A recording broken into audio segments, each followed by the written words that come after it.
So the new Lone Scherfig movie, The Finest, I guess you heard about it? Yep, I heard something about that.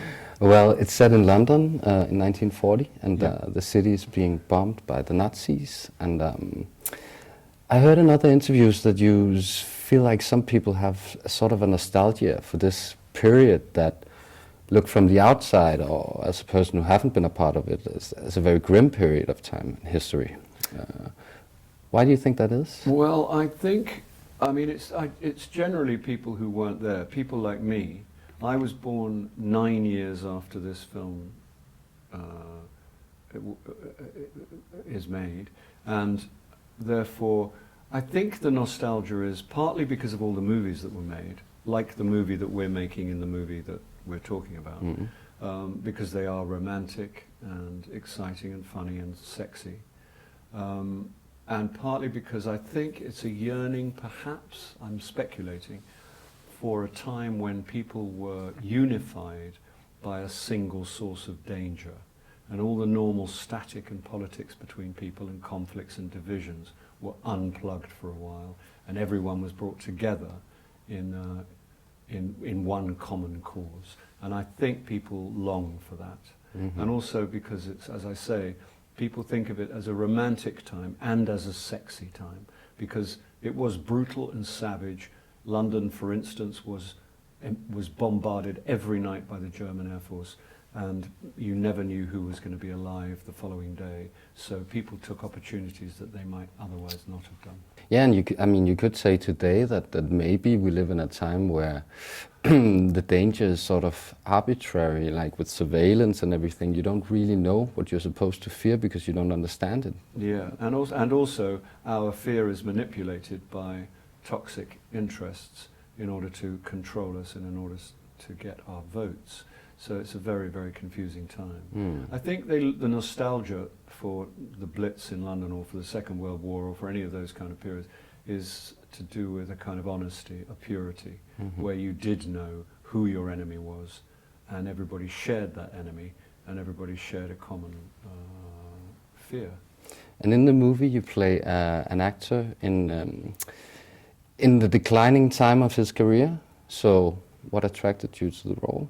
It's a very, very good part. It's quite a rich part. It's funny, and also it has something, you know, a little more serious about it. The script was terrific, and I knew that it came attached to Lone Scherfig, and I'd wanted to work with Lone. I knew Lone. I met Lone here when I came to Copenhagen the first time with a movie called The Boat That Rocked, and we met here and we got on very well, and we tried to work together one other time, and for various reasons we weren't able.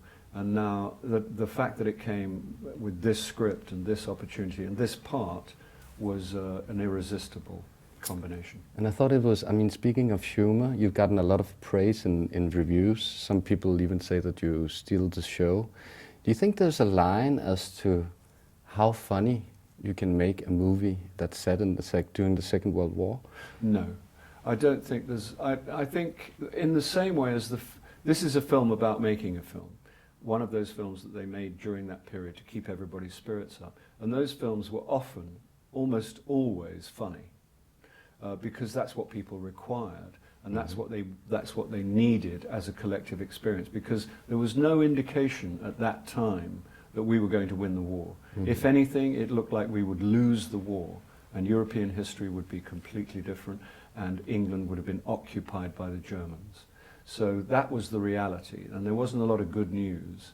I don't think there are subjects that resist comedy, but I don't think this is one of them. There are subjects where perhaps you should resist trying to be funny, but I don't think this is one of them. And what I love about this film is the fact that even though it deals with large themes, there are no larger themes than death and war and love.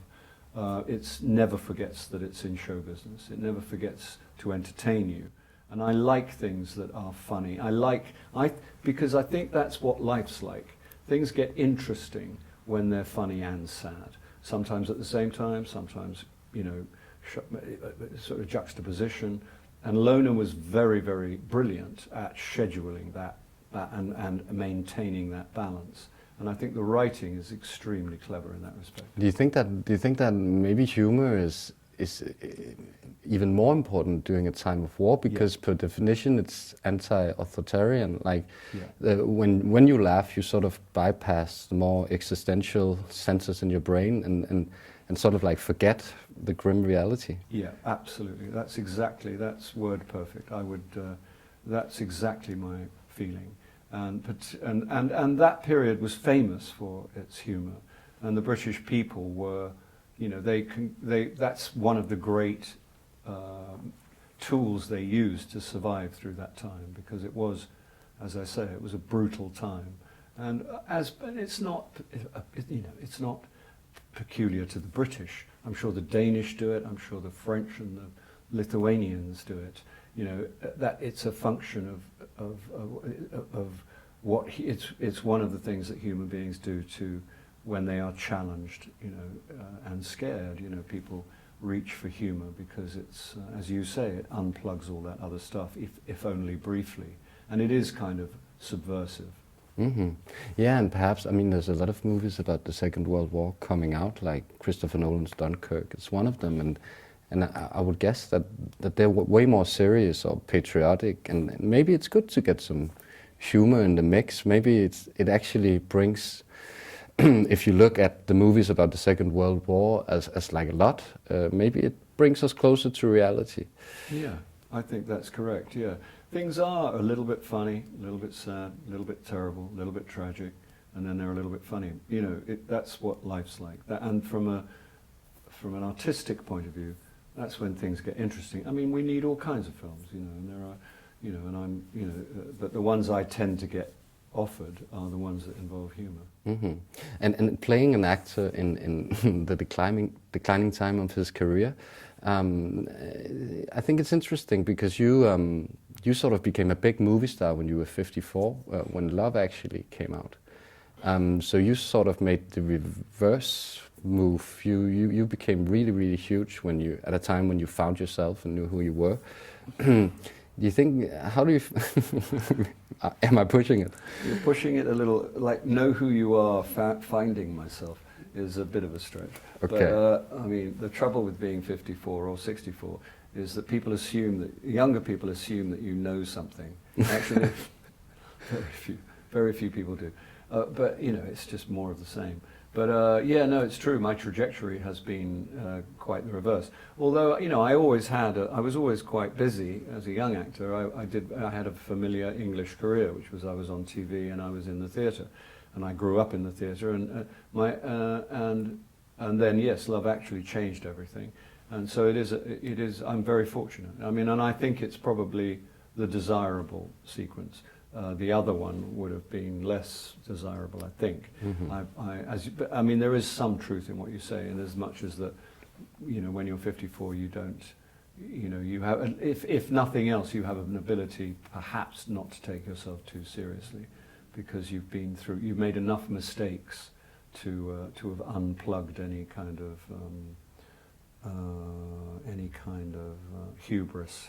But it still doesn't. We talked before the interview about like how it can be horrible to watch yourself on the screen, or tormenting, and you said in earlier interviews that you actually don't watch your own movies, and it's primarily because of the acting, but also like, you know, just seeing yourself grow older and watching that on screen. But just one question in regards to that: did it in any way help? Watching yourself as a CGI'd, out of proportion squid man in regards to watching your own movies? Well, the great thing about playing a CGI squid was that I could watch the movie. Yeah, that's what I thought. Because, you know, it was a great squid. And what are you going to say? You don't like my squid? Well, you know, go find another squid. I don't care. You know, and the people who made the squid were geniuses. So I was very comfortable watching that movie, you know, and very proud. That's interesting. Was that the first movie you felt really comfortable watching? I suppose it's the first movie I've ever felt entirely comfortable watching. Yeah, because, you know, I'm sort of not in it. I mean, I'm in it, and everything the squid does is me. but it's a different, you know, obviously it's a different thing. It's not because I mean, I'm reasonably comfortable with the aging process. You know, I remember what I'm supposed to look like, and everything has been downhill since then in the normal way. And when I was less complicated to look at when I was younger, but it's not that so much. You know, I shave every morning, so you know what I mean. And I recently had my eyes done, so it's even worse now. So I have new lenses in my eyes, so I only wear these glasses to hide behind and to read. But I remember when I had my eyes done, going in to shave that morning and looking at myself and thinking, oh my God. Because you think you know how old you are, but you don't really know how old you are. You nearly know how old you are, but you don't really. And then you see yourself and it's like, oh, I see. It wasn't the worst thing in the world. So it's not that, it's the acting. It's just that you see all the little compromises that no one else will see. You see all the bits of cowardice. You see that default thing you always do, apparently, unconsciously, when you can't quite pull something off and you're like, I did that thing again.